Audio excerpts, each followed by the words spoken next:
గ్రామీణ పరిపాలనను బలోపేతం చేయడమే లక్ష్యంగా కూటమి ప్రభుత్వం అడుగులు వేస్తోంది. ఇందులో భాగంగా నెల్లూరు జిల్లా కలిగిరి మండలం పినాపి గ్రామ పంచాయతీలో నూతన గ్రామ పంచాయతీ కార్యాలయ భవన నిర్మాణానికి శ్రీకారం చుట్టారు.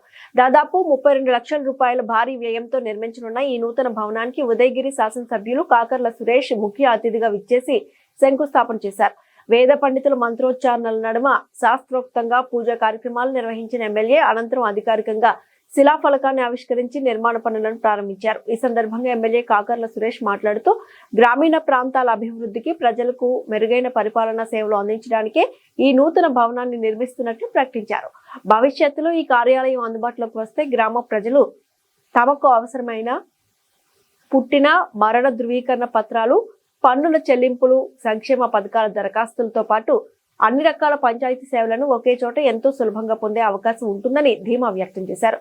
ప్రభుత్వం గ్రామీణ మౌలిక వసతుల కల్పనకు అత్యంత ప్రాధాన్యత ఇస్తోందని, ఆధునిక సౌకర్యాలతో ప్రభుత్వ భవనాలను నిర్మించడం ద్వారా ప్రజలకు మరింత వేగవంతమైన, పారదర్శకమైన సేవలు అందుతాయని ఆయన స్పష్టం చేశారు.